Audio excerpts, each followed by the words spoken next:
There's a particular kind of silence that lives in old buildings, one you only notice when you no longer belong in them. The kind that hums beneath the fluorescent lights and buzzes faintly from the server rooms. I walked the carpeted corridor of the 10th floor of Verdanta, the biotech company I had helped build from nothing but a napkin sketch and a half-finished grant application, and I felt like I was drifting through someone else's memory. The company had changed. I could smell it in the coffee now, branded bitter and lifeless. I could see it in the art on the walls, abstract, expensive, and empty. But the real proof came as I passed the main glass conference room. Floor-to-ceiling windows offered no privacy, only the illusion of transparency. Inside, the new CEO, Colin Everson, stood at the head of the table, flanked by a younger man in a sharp charcoal suit, Rowan Miles, the freshly minted head of human resources. They didn't see me standing there. Or maybe they did, and no longer cared. Either way, I paused by the artificial ficus trees someone had deemed wellness decor and let the scene unfold. A digital screen glowed at the end of the room, displaying a new org chart. A sprawling color-coded web of boxes and lines. My eyes were drawn to one section highlighted in a sharp, unforgiving red. It was mine. Rowan tapped the chart with one manicured finger and said, clear as crystal, "Her name's just Legacy. We'll sunset her contract." Everson nodded, not even flinching. Something inside me shifted, but it wasn't rage or grief. It was colder than that, cleaner, like the click of a sealed vault door. I stepped away from the glass and kept walking my heels, absorbing the thud of every fluorescent-lit step. They thought they'd buried me with a spreadsheet. What they didn't realize, what they had clearly, catastrophically forgotten, was that I had buried something too. Back at my office, I moved with the kind of precision you only learn after decades in labs and courtrooms. I powered down my terminal, cleared my desk, and slid open the lowest drawer to retrieve a small brass key taped beneath. There was a safe, at-home fireproof nondescript and older than Verdanta itself. Inside was the signature they had overlooked, and the clause they were about to learn existed. The meeting invitation was labeled Strategic Transition Briefing, sent from Rowan Miles with a neutral subject line and a timestamp that said everything I needed to know. No one called, no farewell email, just a block on my calendar and the implicit suggestion that I show up alone. Rowan's office was perched on the top floor, all glass and angles. It had the sterility of a showroom, a desk with nothing on it but a symmetrical arrangement of pens and a single fake orchid. The only personal item in the room was Rowan himself, dressed like he'd walked off a tech bro runway, expensive loafers, confident smirk, no soul. He didn't stand when I entered, just gestured to a low leather chair across from his elevated perch. "Dr. Varnon," he said smoothly, as if I were a vendor with a misprinted invoice. "Thanks for coming." A sheet of glossy paper slid across the glass between us. It was a one-page offer, consultant project-based, no salary listed, no benefits, no team, no authority, but plenty of buzzwords: flexibility, legacy input, strategic advisory. I read the whole thing once, then again slower. Not because I needed to understand it, I'd seen this maneuver before, but because I wanted him to see that I wasn't in a hurry. When I finally looked up, his smile faltered just slightly. "No, thank you," I said. His eyes narrowed for a fraction of a second, the first crack in his polished mask. "Of course," he replied. "Your badge access will end at 5. Security will walk you out." And they did, quietly. No hallway goodbyes, no final glance backward. Just a walk through the front atrium where the pillars still bore the etched mission statement I had helped write 15 years ago. One of the guards, a younger one I didn't know, held the door open looking at the floor. By 6, I was home. I walked straight to my study where the hum of silence was heavier than usual. On the second shelf, behind a row of books, I unlatched the wall panel and unlocked the safe. The leather folder inside had no label, but I didn't need one. I traced the gold letters embossed across the top Verdanta Incorporation documents. The leather creaked softly as I opened the folder. 15 years of hope and sweat lay between those pages. I flipped past the mission statement, the charter, the early bylaws, until I reached the section I had insisted on, back when we were nothing more than 5 people and a borrowed lab bench. Clause 9C, revocation of licensing by founding member. The words were printed in heavy serif font, the kind no one uses anymore. I ran my finger along the paragraph already memorized, but still satisfying to read again in full. In the event that any founding signatory is terminated without mutual consent and without documented cause, said signatory reserves the right to revoke all intellectual property licensing granted to the company with written 30-day notice. They had all thought I was paranoid when I demanded it. Elliot Rourke had grumbled over the legal fees and the others waved it off as unnecessary, but they'd let me have it eventually. I had framed it as a last resort, insurance not a threat. And then we'd built the company and we forgot. I never did. By 9:00 p.m., I had Desmond Hale on the phone. My lawyer for over 20 years, the only man I trusted to walk into a courtroom without blinking. They pushed you out, he asked, his voice already shifting into litigation mode. They tried to sunset me, I said. Rowan called me a legacy signature. He went silent for a moment. Then calmly, Clause 9C. I nodded, though he couldn't see it. Clause 9C. We didn't speak emotionally, we didn't need to. Within an hour, he had the first draft of the letter on my screen, formal, restrained, legally irrefutable. I reviewed it line by line, then printed 10 copies on thick stock paper. By morning, I would send each one by certified mail, not email, not digital signature, paper, stamp, chain of custody. Some signatures fade, but not this one. I watched the clerk at the post office stamp each envelope with practiced force. 10 in total, one for every board member and one for Colin Everson, the CEO, each addressed to their personal residences, each with return receipt requested. It felt less like sending a letter and more like placing a countdown clock on the center of their empire. Then I waited. 3 days. Nothing. 5. Still silence. No calls, no legal reply, no public acknowledgement. It was the kind of quiet that wasn't oversight, it was performance. They were pretending I didn't exist. On the 7th day, I got a message from a name I hadn't seen in months. Ciara Quinlan, once my brightest protege, now director of strategy.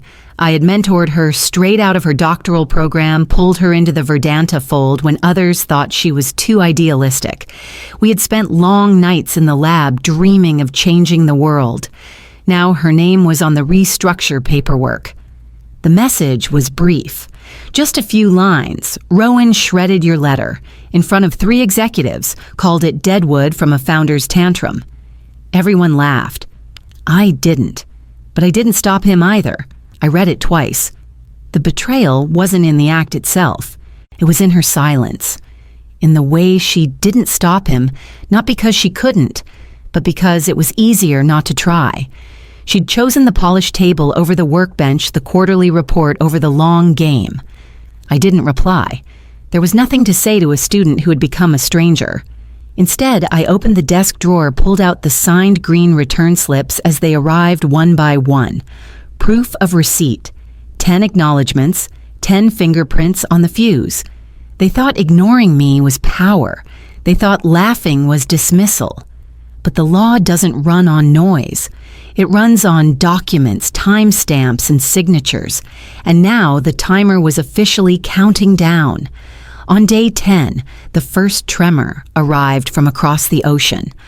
On the 12th day, Desmond forwarded me an internal memo that had been quietly leaked by someone still loyal to the work, if not to me. It was from Vedanta's European liaison team. Short. Panicked. The subject line urgent. Munich contract flagged for IP inconsistency. I didn't need to read further to understand what had happened, but I did anyway. Our German distribution partner, precision-obsessed and risk-averse, had been preparing to renew a long-standing $50 million contract. As part of their due diligence, they requested a current copy of the intellectual property license covering our core technology. Verdanta sent the original agreement, the same one with my name in black ink at the bottom of page 7. The Germans had questions. Where was the updated addendum accounting for my removal? Had the co-founder who originally licensed the IP provided post-termination transfer documentation? Was the intellectual property still valid? Verdanta had nothing to give them. No signature, no waiver, no bridge between the past and the present. The deal was immediately frozen. Their next move was predictable. They rushed to patch the hole by submitting an updated license to the U.S. Patent and Trademark Office. New names, new structure, no mention of me. 2 days later, the USPTO rejected the filing. The grounds were clinical and devastating. Application lacks original licensor authorization. Signatory record incomplete. They had tried to erase me with an internal memo. Then they tried to overwrite me on a federal record. Neither had worked. Desmond called me after the rejection notice was officially logged. They're scrambling, he said, and every move they make is creating a deeper paper trail of negligence. I said nothing. I was sitting in my garden pulling weeds from between the stones, feeling the dirt under my nails. They're still pretending you're not real, he added. I watched a honeybee circle the lavender bush. Let them, I said. The market didn't pretend for long. That weekend, a financial blog picked up the story of the frozen German contract. By Monday, Verdanta's stock had dropped 7% before noon. The summons arrived by courier, hand-delivered with all the ceremony of panic, masked as professionalism. Verdanta was suing me for corporate extortion. The irony didn't sting, it satisfied. This wasn't a threat, it was an invitation. Desmond read through the packet while I made tea. When he looked up, he wasn't angry, he was energized. They've handed us discovery rights, he said, his tone clipped and surgical. They just opened every drawer in their house. Emails, memos, meeting minutes, legal correspondence. Every record related to my termination, the licensing, and the board's decision-making would now be fair game. They thought the lawsuit would intimidate me into backing down. Instead, it gave us permission to look under every rock. 2 days later, my inbox began to shift. Anonymous messages trickled in former colleagues using encrypted services, ghost accounts, disposable phone numbers, no signatures, just breadcrumbs. They sent me screenshots, archived attachments, and forwarded threads from internal chat logs. One file was a string of emails dated 11 months earlier. The subject line, Founder's Clause, legal concern. It was from Verdanta's in-house counsel warning Rowan directly that the clause I'd drafted could pose a significant structural liability if not managed with full cooperation from Dr. Varnon. Rowan's response was curt noted. Will handle internally. That phrase, handle internally, sat like a bruise on the page. They had known, and they had chosen arrogance over caution. That decision was now documented, time-stamped, and retrievable. Desmond filed the first formal discovery request the next morning. They're bleeding into their own trail, he said as he hit send. All we have to do is follow the drops. I nodded, watching the digital copy of the request disappear into the queue. Outside, the press had begun to whisper. The blog post about the Munich deal had already spawned speculation in investor forums, but the real detonation hadn't come yet. That arrived with the board's emergency meeting notice and my name on the invite. The boardroom hadn't changed. Still long, still dark, still designed to intimidate. Floor-to-ceiling windows offered a view of the city Verdanta once promised to clean. I sat at one end of the table beside Desmond, a stack of labeled binders resting quietly in front of him. Across from us, Colin Everson, pale and tense. Rowan Miles' expression brittle. The 9 board members flanked them, each carrying the weight of shareholders breathing down their necks. The chairman cleared his throat. This session has been called to address the current disruption to Verdanta's licensing integrity. He turned toward me, his voice quiet. Dr. Varnon, we're here to listen. I didn't speak. I didn't need to. Desmond opened the top binder and began. He moved through the facts with surgical clarity, no flourish, no emotion. Just certified mail logs, delivery confirmations, time-stamped rejection letters from the USPTO. He presented Rowan's internal emails disregarding legal counsel, dismissing risk, and mocking the clause he now couldn't outrun. Then came the final document. Desmond slid a sealed affidavit across the table. "This is from Elliot Rourke," he said, "Verdanta's founding CEO." A pause rippled through the room. In it, Desmond continued, he confirms that Clause 9C was inserted to protect creators from the exact kind of administrative erasure now under review. He also confirms that every board member at the time himself included, understood, and approved it. The silence that followed was heavier than anything I could have said. I watched the faces around the table.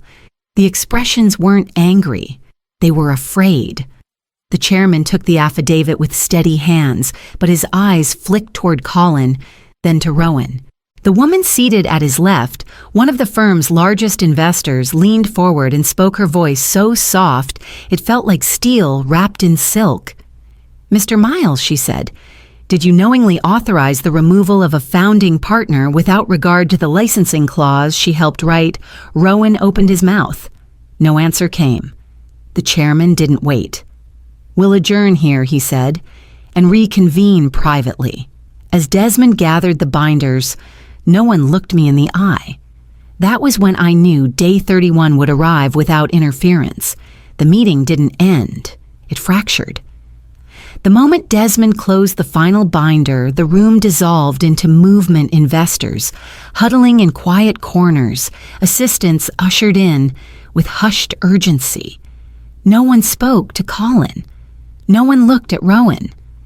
The chairman declared the session adjourned, though no one truly heard him. I stood calm amid the unraveling. As we stepped into the hallway, I caught a single word drift through the murmur behind us: resignation. It clung to the glass walls like condensation. I didn't sleep that night. Not because I was anxious, but because I was waiting. The kind of stillness that settles before a controlled detonation.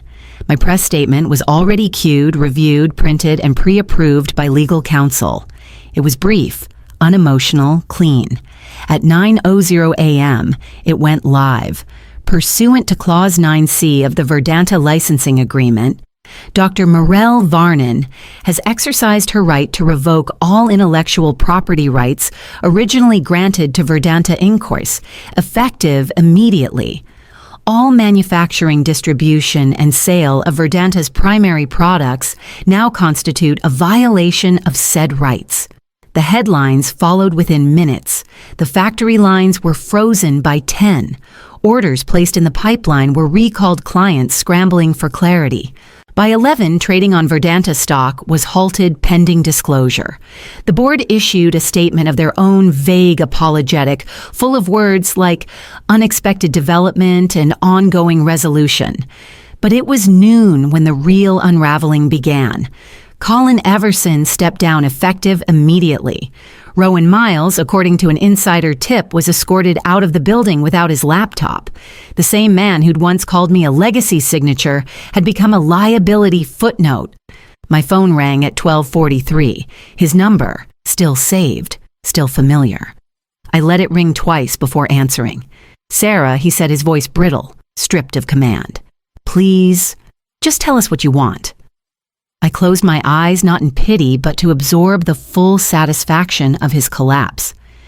"It's too late, Colin," I said, my voice steady. "This isn't about what I want. It's about what you did." Then I ended the call and turned back to the next task. A week passed.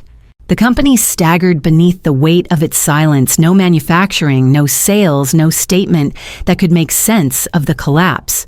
I watched from my garden, pruning lavender, while news anchors speculated and investors fumed. Then finally, the board came back. Not with lawyers, not with accusations, but with a proposal and a blank check. Desmond handed me the folder, thick with conditional language and desperate incentives. "They're offering full reinstatement," he said. "Salary, position, signing bonus. Whatever you want." I didn't need to read beyond the first page. I closed the folder and slid it back across the table. "I'm not going back," I said. He gave a slow nod. "Then what do you want?" I had already made my list. That afternoon, I met with the board not in a boardroom, but in a neutral downtown office clean of Verdanta's branding. I laid it out without venom, without triumph. Only terms. Verdanta, as it stood, was done. But something new could be built in its place. A company with ethics written into its structure, not just its press releases. A mission rooted in innovation, not quarterly returns. Research protected. Teams empowered. And me, not as a token founder or figurehead, but as a founding board member with veto power on all future leadership appointments and IP decisions. No title. No office. Just a permanent seat at the table that could not be moved. There was no debate. They agreed to all of it. Because they understood now I had never wanted revenge. I wanted protection for the thing we once swore mattered. 3 days later, the paperwork was signed. A new company was born, not a resurrection of the old, but a reconstruction on stronger ground. Verdanta's name was quietly retired. The press tried to spin it as a pivot, but those of us who'd been there from the beginning knew the truth. I had revoked their right to forget what we built, and now I was rebuilding it on my terms. The morning I walked through the new front doors, I saw it there just beneath the etched glass logo. The new company launched quietly. No champagne, no headlines. Just a quiet announcement across the industry press and a website that went live with a single word at the top, Solithra. Light Reborn. The name was mine. I had chosen it not for how it sounded, but for what it promised. Something clean. Something earned. On the first morning, I arrived early, not as an executive, not as a guest of honor, but simply as the person who had made sure the walls wouldn't crumble this time. The building was modest by comparison to Verdanta's glass towers, but it hummed with energy. Not the false buzz of rushed product launches or PR teams. It was the hum of people doing real work again. As I passed the new lab entrance, I stopped.